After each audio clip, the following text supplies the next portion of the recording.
আসসালামু আলাইকুম প্রিয় বন্ধুরা, কাছে ও দূরে যে যেখান থেকে আমার ভিডিও দেখছেন সবাই কেমন আছেন? আলহামদুলিল্লাহ আমি ভালো আছি। তো আজকে আপনাদের একটি নতুন রেসিপি আমি শেয়ার করব। নতুন রেসিপিটি হচ্ছে আমার নারকেল ছাড়া নারকেলের নাড়ু তৈরি করব আপনাদের সাথে পেঁপে দিয়ে তৈরি করে। প্রিয় বন্ধুরা, তো চলে আসলাম আমি পেঁপে নিয়ে। একটা পেঁপের অর্ধেক পরিমাণ পেঁপে নিয়ে আমি চলে আসলাম ধুয়ে পরিষ্কার করে খোসা ছাড়িয়ে। তো প্রথমে একটি গ্রেটার দিয়ে এটা ভালোভাবে গ্রেট করে নিব। পেঁপে গ্রেট করে নিব নারিকেলের নাড়ু তৈরি করার জন্য। তো প্রিয় বন্ধুরা, প্রথম থেকে শেষ পর্যন্ত আমার সাথে থাকবেন, অনুরোধ রইল। তো দেখেন আমি একদম ভালোভাবে গ্রেট করে নিয়েছি পেঁপে, অর্ধেক পরিমাণ পেঁপে। দেখেন আমার অনেক 1 কাপ পরিমাণ হয়েছে নারিকেলের নাড়ু তৈরি করতে পেঁপে দিয়ে।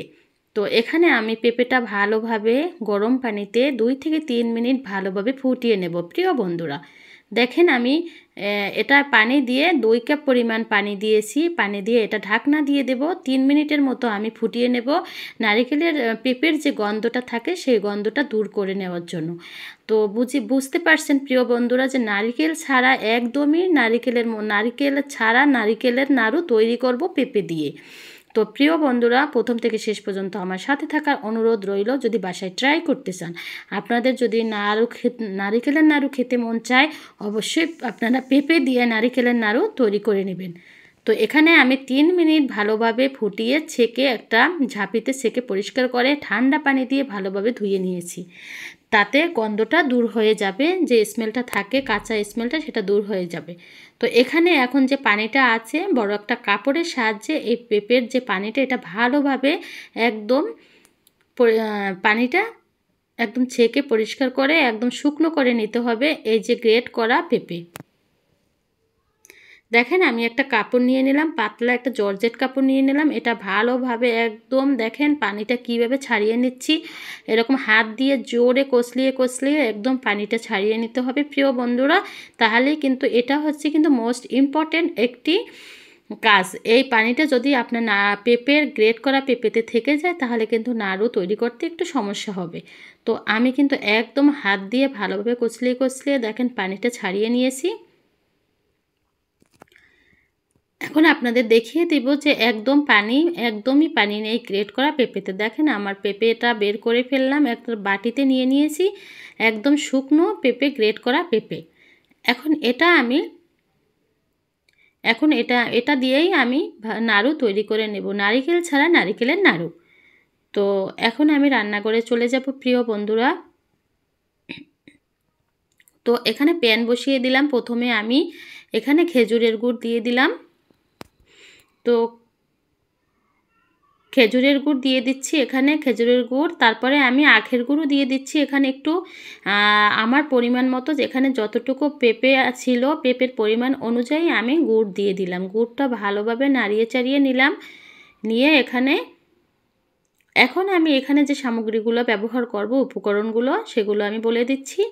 এখানে প্রথমে আমি দুটো এলাচ নিয়ে নিলাম, 2 পিস ছাল নিয়ে নিলাম, 2টা তেজপাতা নিয়ে নিলাম। এখন আমি এটা ভালোভাবে জাল করে নিয়ে যখন এখানে আমার গুড়টা ভালো ঘন হয়ে গেছে, তখন আমি গ্রেট করা পেঁপে দিয়ে দিব। তো আমি পেঁপে দিয়ে দিলাম। পেঁপে দিয়ে ভালোভাবে এখানে নাড়িয়ে চাড়িয়ে নেব প্রিয় বন্ধুরা। তো ভালোভাবে আমি নাড়িয়ে চাড়িয়ে নিচ্ছি। তো ভালোভাবে এটা যত রান্না করব তত বেশি এটা কালারফুল হবে। তো এখানে আমি কিন্তু হালকা একটু ফুড কালার দিয়ে দিয়েছি প্রিয় বন্ধুরা। তো আপনাদের এখানে দেখাতে পারিনি, তো আমি এখানে একটু খয়েরি কালার দিয়ে দিলাম, ফুড কালার। আর এখানে আমি কিছু কিশমিশ দিয়ে দিয়েছি, আর বাদাম দিয়ে দিলাম, আর এখানে আমি পাউডার দিয়ে দিলাম। এখানে আমি গুঁড়ো দুধ দিয়ে দিয়েছি। দিয়ে ভালোভাবে এটা নাড়িয়ে চাড়িয়ে নিচ্ছি প্রিয় বন্ধুরা। তো ভালোভাবে নাড়িয়ে চাড়িয়ে নেব। এটা 10 থেকে 15 মিনিট নিতে এখানে কিন্তু বেশ একটা শুকিয়ে যাবে, এটা নাড়িয়ে চাড়িয়ে নিতে। তো আমি 10 থেকে 15 মিনিট এটা রান্না করে নিয়েছি বন্ধুরা। দেখেন দুধের মধ্যে কর্নফ্লাওয়ার মিশিয়ে আমি দিয়ে দিচ্ছি আমার 1/2 কাপ দুধে, আর 1 চামচ কর্নফ্লাওয়ার মিশিয়ে এটা একটা বাইন্ডিংয়ের জন্য দিয়ে দিলাম। আর পেঁপের মধ্যে কোনো তেলের ভাব নেই, এই কারণে আমি একটু ঘি দিয়ে দিলাম। ঘি দিয়ে যে নারিকেলের নাড়ু তৈরি করার সময় যে নারকেল থেকে যে তেলটা বের হয়, একটা বাইন্ডিং হয়, এজন্য আমি একটু ঘি দিয়ে দিলাম। ঘির কারণে কিন্তু একটু পেঁপের মধ্যে তেলটা মানে জমে যাবে, এই কারণে আমি একটু ঘি দিয়ে দিলাম বন্ধুরা। এখন আমি নাড়াতে নাড়াতে কালারটা একদম খয়েরি কালার করে ফেলবো। আমার যত বেশি আমি এটা রান্না করব তত বেশি কালারটা চেঞ্জ হবে। দেখেন আমি ভালোভাবে কালারটা চেঞ্জ করতেছি।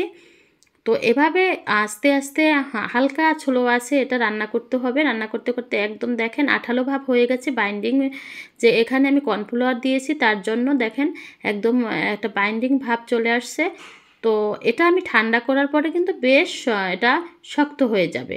তো এখন আমি ফ্যানের বাতাসে কিন্তু এটা ভালোভাবে ঠান্ডা করে নিব। তারপরে আমি দু হাত দিয়ে নাড়ুর মতো গোল গোল করে নাড়ুগুলো তৈরি করে নেব। তো আপনারা বুঝতেই পারছেন যে এটা একদম যদি আপনারা বানিয়ে বাসায় খান তো বুঝতেই পারবেন যে এটা নারিকেল ছাড়াই নারিকেলের নাড়ু তৈরি করতেছি। আর কেউই বুঝতে পারবেন না যে এটা পেঁপে দিয়ে নাড়ু তৈরি করেছি নারিকেল ছাড়াই। তো আমি কখনোই জানতাম না যে পেঁপে দিয়ে নারিকেলের নাড়ু তৈরি করা যায়। তো আমি নিজেই চিন্তা করলাম যে এভাবে যদি তৈরি করে খাওয়া যায় তো নারিকেলের তো প্রয়োজনই হয় না। যদি নাড়ু খেতে ইচ্ছে করে পেঁপে দিয়েই আমরা নাড়ু তৈরি করে খেতে পারি। তো দেখেন আমার নাড়ুগুলো কতটা সুন্দর হয়ে গেছে আর কালারটাও কত সুন্দর চলে আসছে প্রিয় বন্ধুরা। তো এভাবে আমি সব নাড়ুগুলো তৈরি করে নেব। আর সব সময় আমার পাশে থাকার চেষ্টা করবেন। আর আপনাদের কাছে আমার একটাই অনুরোধ, প্রথম থেকে শেষ পর্যন্ত আমার ভিডিওটি দেখার অনুরোধ রইল। আর আপনারা সবসময় আমাকে একটু সাপোর্ট করবেন, পাশে থাকবেন। আর আজকের নারিকেল ছাড়া নারিকেলের নাড়ু পেঁপে দিয়ে তৈরি করেছি, এটা যদি ভালো লেগে থাকে ভিডিওটি অবশ্যই আমাকে একটু সাবস্ক্রাইব করবেন, পাশে থাকবেন, লাইক ও কমেন্ট করবেন। তো আমার নারিকেল ছাড়াই নারিকেলের নাড়ু পেঁপে দিয়ে তৈরি করলাম। তো অবশ্যই আমার পাশে থাকবেন, সাথে থাকবেন। যে সাদা যে অংশটা নাড়ুর মধ্যে দেখাচ্ছে ওটা কিন্তু কাজু বাদাম দিয়েছিলাম, সেই কাজু বাদামটা দেখা যাচ্ছে। তো আমি সবসময় আমার পাশে থাকবেন, সাথে থাকবেন, আমি যেন নতুন ভিডিও আপনাদের সাথে শেয়ার করতে পারি। আর আমার ভিডিও প্রথম থেকে শেষ পর্যন্ত দেখার অনুরোধ রইল প্রিয় বন্ধুরা। এই তো আমার নাড়ু হয়ে গেল। তো আজ এ পর্যন্ত, সবাই ভালো থাকবেন শুভকামনায়। আল্লাহ হাফেজ।